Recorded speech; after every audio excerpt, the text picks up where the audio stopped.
आप देख रहे हैं इंडिया न्यूज। आपके साथ मैं हूं रचना। शुरुआत करेंगे दुनिया के सबसे तेज बुलेटिन न्यूज रिपोर्टों के, जिसमें हम आपको दिखाएंगे सिर्फ 22 मिनट में देश दुनिया की 222 बड़ी खबरें। सिर्फ 22 मिनट आप हमारे साथ बने रहिए। पूरे देश, दुनिया और खेल जगत की तमाम बड़ी खबरें हम आपको देंगे।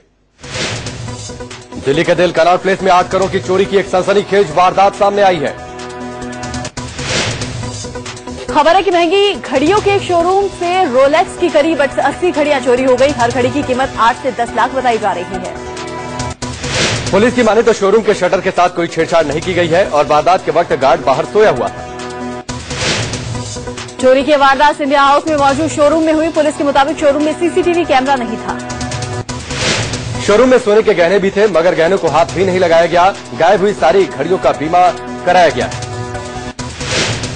वारदात सोमवार और मंगलवार की दरमियानी रात की है। पुलिस ने मामला दर्ज कर लिया है। पुलिस को वारदात में किसी अंदरूनी शख्स का हाथ होने का शक है। गार्ड से पूछताछ की गई है। दिल्ली के कल्याणपुरी में अज्ञात हमलावर ने 10वीं में पढ़ने वाले एक छात्र पर चाकू से हमला कर दिया। लड़के का नाम अमन बताया जा रहा है। अस्पताल में इलाज के दौरान उसकी मौत हो गई।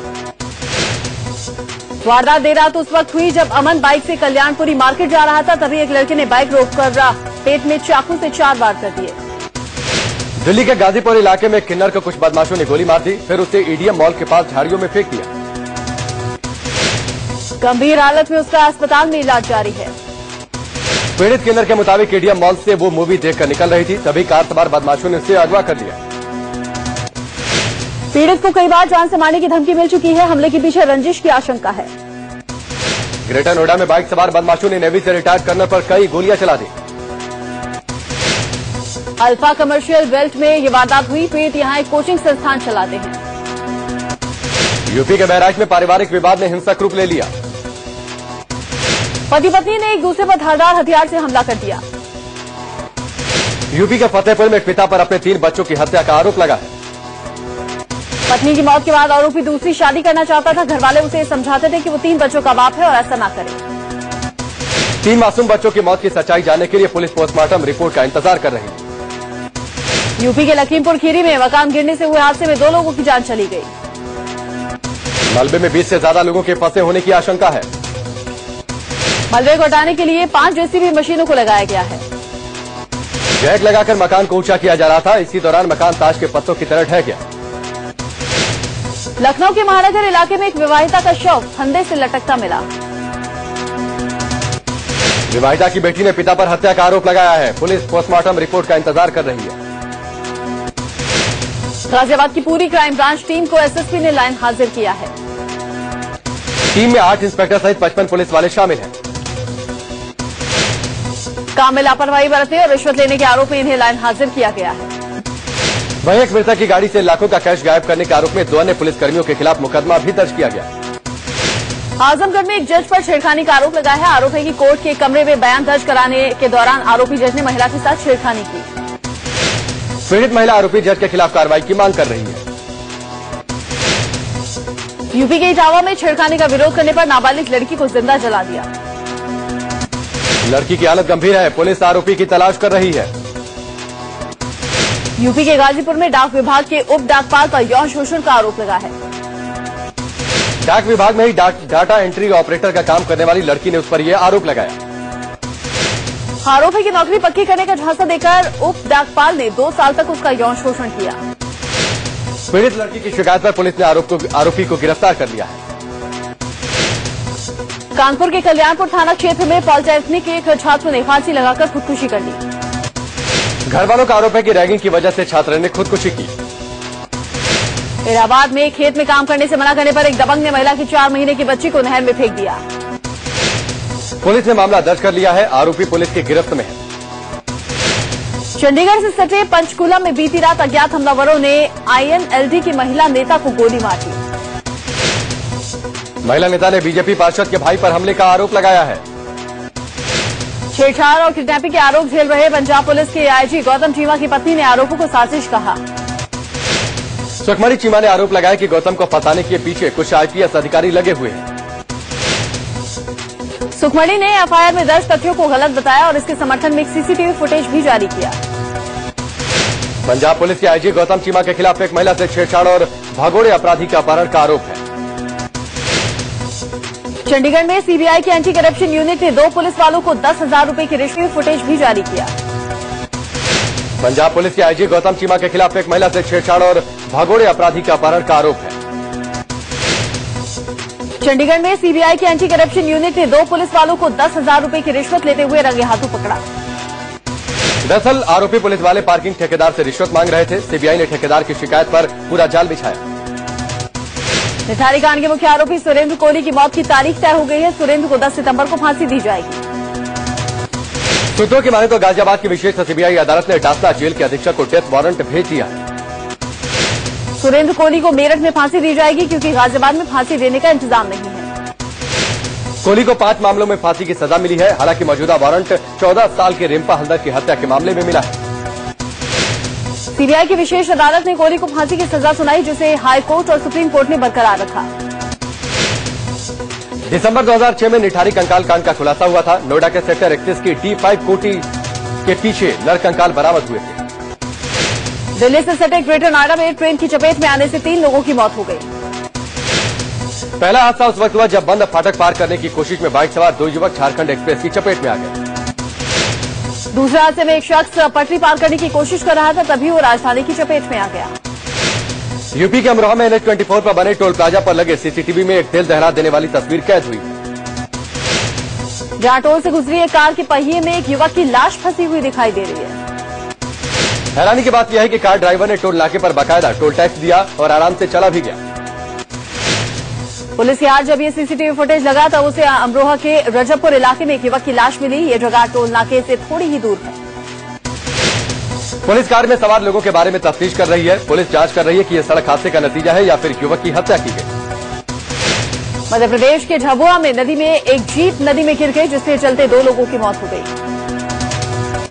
मरने वालों में एक बुजुर्ग और एक 2 साल का बच्चा भी शामिल है, जबकि 4 महिलाएं गंभीर रूप से जख्मी बताई जा रही हैं। दरअसल जीप में एक मरीज समेत दर्जन भर लोग सवार थे और जब कार्ड लगे पुल से जीप गुजरी तो बेकाबू होकर नदी में गिर गई।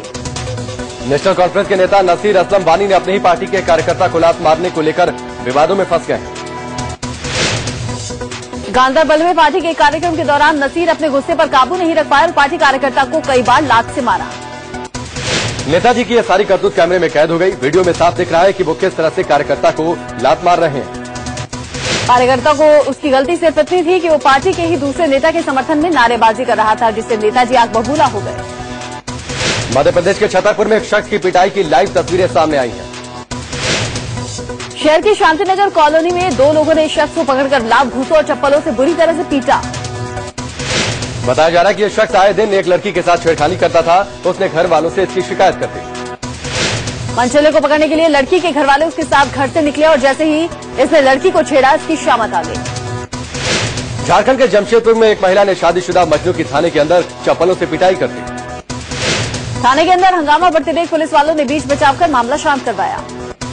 हरियाणा के घरौंडा में अवैध प्रेम संबंधों के खुलासे के बाद बीच सड़क पर हाई वोल्टेज ड्रामा हुआ। जहां शादीशुदा शख्स की प्रेमिका को उसके साथ देख ससुराल वाले भड़क गए और उसकी प्रेमिका की जमकर पिटाई कर दी। अपने ससुराल वालों को देखकर युवक तो भाग गया, लेकिन उसकी प्रेमिका पकड़ी गई, जिसके बाद बीच सड़क पर हाई वोल्टेज ड्रामा हुआ।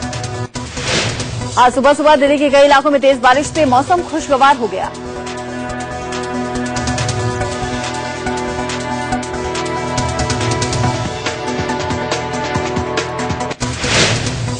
जम्मू कश्मीर के अलग अलग इलाकों में बुधवार को भारी बारिश के कारण हुए भूस्खलन और बाढ़ में सीमा सुरक्षा बल के एक अधिकारी समेत 8 लोग मारे गए। अधिकारी की पहचान बीएसएफ की 154वीं बटालियन के इंस्पेक्टर मोहम्मद राशिद के रूप में की गई है।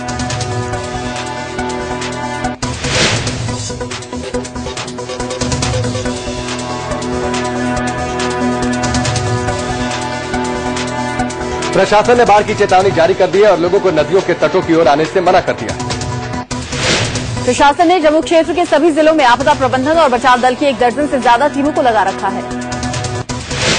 जम्मू के गांधरबल से बाढ़ और बाढ़ में फंसे एक शख्स के रेस्क्यू ऑपरेशन की रोंगटे खड़ी कर देने वाली तस्वीर सामने आई।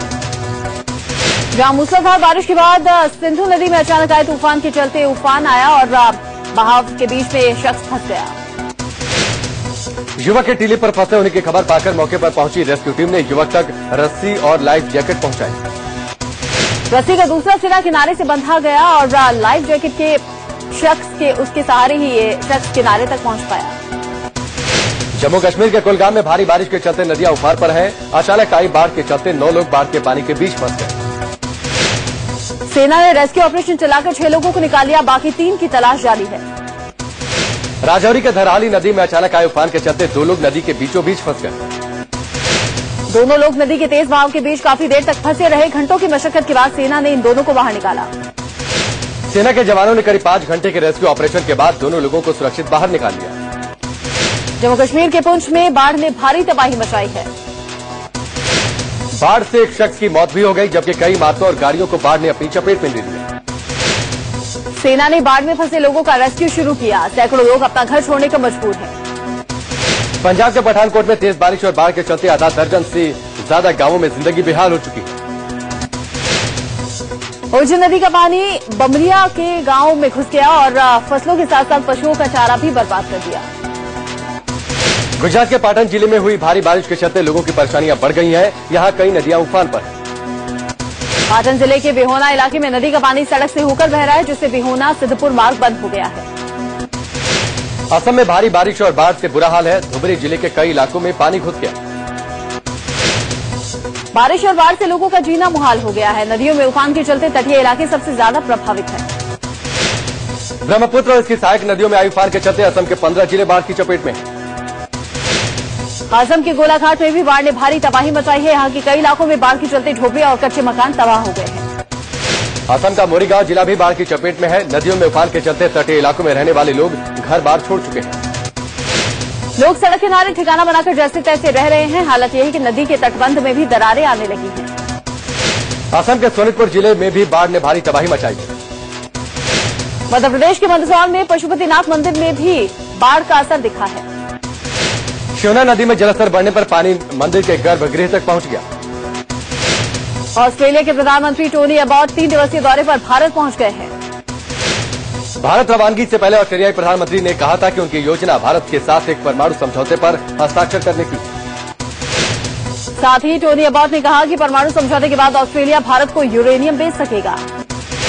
ऑस्ट्रेलियाई संसद में टोनी अबॉट का कहना था कि यूरेनियम बेचने पर समझौता होने से भारत को अपनी बिजली की मांग पूरी करने में मदद मिली। इतना ही नहीं, ऑस्ट्रेलियाई प्रधानमंत्री का कहना है कि अगर ऑस्ट्रेलिया रूस को यूरेनियम बेचने को तैयार हो सकता है तो भारत क्यों नहीं। बीजेपी अध्यक्ष बनने के बाद अमित शाह आज पहली बार मुंबई जा रहे हैं। वो 2 दिनों तक मुंबई में रहेंगे। Amit Shah Maharashtra BJP core committee की बैठक में हिस्सा लेंगे। विले पार्ले के बाद अमित शाह माटुंगा जाएंगे, जहां वो अब बीजेपी कार्यकर्ताओं को संबोधित करेंगे। माना जा रहा है कि अमित शाह मुंबई दौरे के दौरान शिवसेना से सीटों के बंटवारे को लेकर मंथन कर सकते हैं। आपको बता दें कि विधानसभा चुनाव के लिए शिवसेना और बीजेपी में अब तक बंटवारा नहीं हो पाया है। उधर रिपब्लिकन पार्टी के मुखिया ठाकरे ने चेतावनी दी है कि अगर बीजेपी शिवसेना ने जल्द सीट बंटवारे को लेकर फैसला नहीं किया तो वो अकेले चुनाव लड़ेंगे। कांग्रेस उपाध्यक्ष राहुल गांधी आज से 2 दिवसीय दौरे पर अमेठी जा रहे हैं। राहुल गांधी सबसे पहले तिलोई विधानसभा क्षेत्र में जाएंगे, जहां के लोगों ने उन्हें सबसे ज्यादा वोट दिया था। तिलोई विधानसभा क्षेत्र के लोगों का धन्यवाद देने के लिए वो गांव-गांव का दौरा भी करेंगे। साथ ही राहुल गांधी कांग्रेस कार्यकर्ताओं से भी मुलाकात करेंगे। शिक्षक दिवस के मौके पर कांग्रेस उपाध्यक्ष कल श्री गांधी मुसाफिर खाना में इंटर कॉलेज के कार्यक्रम में भी हिस्सा लेंगे। राजस्थान के नए राज्यपाल कल्याण सिंह आज पद और गोपनीयता की शपथ लेंगे। कल्याण सिंह का शपथ ग्रहण समारोह दोपहर 12 बजे राजभवन में होगा। वो दिल्ली से जयपुर के लिए जाएंगे। देश के पूर्व मुख्य न्यायाधीश पी सत्यशिवम को केरल का राज्यपाल नियुक्त कर दिया गया है। देश के पहले मुख्य न्यायाधीश होंगे जो राज्यपाल बनेंगे। हालांकि सरकार के इस फैसले को लेकर विवाद खड़ा हो गया।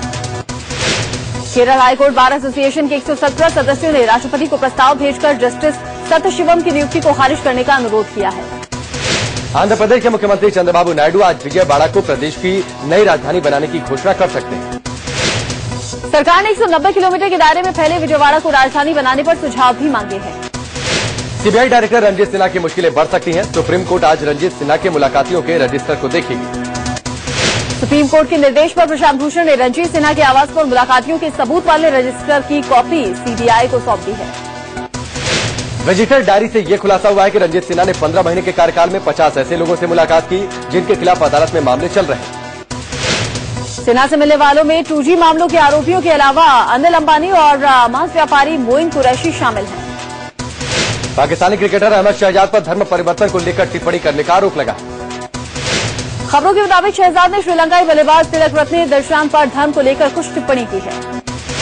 शहजाद ने कहा कि अगर एक गैर मुस्लिम व्यक्ति मुस्लिम धर्म को अपनाता है तो उसने जिंदगी में चाहे जो कुछ भी किया हो उसको सीधे जन्नत नसीब होती है। दिलशान ने जवाब में कहा कि उसे जन्नत पसंद नहीं है, जिसके तुरंत बाद ही उस पाकिस्तानी बल्लेबाज ने कहा be ready for fire. Love जिहाद मामले में इलाहाबाद हाईकोर्ट के लखनऊ बेंच में आज अहम सुनवाई होनी है। हाईकोर्ट में दायर अर्जी में लव जिहाद शब्द पर रोक लगाने की मांग की गई है। याचिकाकर्ता का कहना है कि लव जिहाद शब्द से सांप्रदायिक सौहार्द बिगड़ रहा है। मध्य प्रदेश के ग्वालियर में लव जिहाद का एक सनसनीखेज मामला सामने है। तलाकशुदा महिला ने एक शख्स पर झांसा देकर पहले शादी करवाई और बाद में धर्म परिवर्तन। महिला का आरोप है कि आरोपी ने पहले हिंदू नाम बताकर उससे शादी की और जब राज खुला तो उसने धर्म परिवर्तन करवाया। आरोपी की धर्म परिवर्तन करवाने के बाद निकाह पढ़वाया गया। महिला के बच्चों का भी धर्म परिवर्तन करवाया गया। खबरों में आगे बढ़ेंगे। दिल्ली वासियों के बिजली के बिल में बड़ी राहत मिली है। उपराज्यपाल ने बिजली पर सब्सिडी की अधिसूचना जारी कर दी है। इसके तहत 400 यूनिट तक बिजली खपत करने वाले उपभोक्ताओं को लाभ मिलेगा। दरअसल संसद में वित्त मंत्री अरुण जेटली ने दिल्ली सरकार का बजट पेश करते हुए बिजली सब्सिडी का ऐलान किया था। जेटली ने इसके लिए 260 करोड़ रुपए का प्रावधान किया था। अब दिल्ली में 200 यूनिट तक की खपत करने वालों को ₹1.20 प्रति यूनिट के हिसाब से अरुण जेटली ने दिल्ली सरकार का बजट पेश करते हुए बिजली सब्सिडी का ऐलान किया था। जेटली ने इसके लिए 260 करोड़ रुपए का प्रावधान किया था। अब दिल्ली में 200 यूनिट तक की खपत करने वालों को ₹1.20 प्रति यूनिट के हिसाब से सब्सिडी मिलेगी। वहीं 201 से 400 यूनिट तक 80 पैसे प्रति यूनिट के हिसाब से सब्सिडी मिलेगी। दिल्ली में अपने घर का सपना देख रहे लोगों पर सरकारी लापरवाही भारी पड़ रही है। डीडीए की हाउसिंग स्कीम के फॉर्म पाने के लिए लोगों को बैंकों और डीडीए ऑफिस के धक्के खाने पड़ रहे हैं। दरअसल डीडीए ने दावा किया था कि 13 बैंकों की ब्रांचों में फॉर्म मिलेंगे, लेकिन जब लोग बैंकों में फॉर्म लेने गए तो उनसे कहा गया कि फॉर्म अभी छपे ही नहीं। देश की बड़ी रियल एस्टेट कंपनी डीएलएफ को बड़ा झटका लगा है।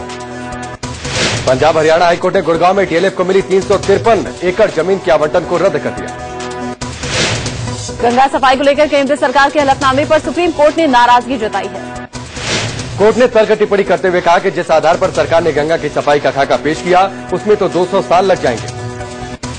सुप्रीम कोर्ट ने 3 हफ्ते का वक्त देते हुए केंद्र सरकार से फिर से हलफनामा दाखिल करने के लिए कहा है। स्वामी नित्यानंद को सुप्रीम कोर्ट से बड़ा झटका लगा है। रेप के आरोपी नित्यानंद को पोटेंसी टेस्ट करवाना होगा। पोटेंसी टेस्ट के कर्नाटक हाईकोर्ट के आदेश को नित्यानंद ने सुप्रीम कोर्ट में चुनौती दी थी, लेकिन अर्जी खारिज हो गई। राजधानी दिल्ली में आधे राशन कार्ड फर्जी हो सकते हैं। सरकारी जांच में ये बात सामने आई है। दिल्ली में कुल 18 लाख राशन कार्ड बने हैं, जिनमें से 8.5 लाख राशन कार्ड के फर्जी होने का शक है। दिल्ली सरकार राशन कार्ड धारकों का डाटा अपडेट कर रही है, लेकिन करीब 50% लोगों ने ही नाम दर्ज कराए।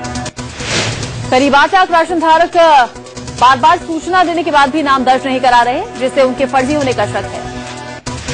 बेंगलुरु में पुलिस ने एक मरीज तक हार्ट पहुंचाने के लिए सड़क पर ग्रीन कॉरिडोर बनाया।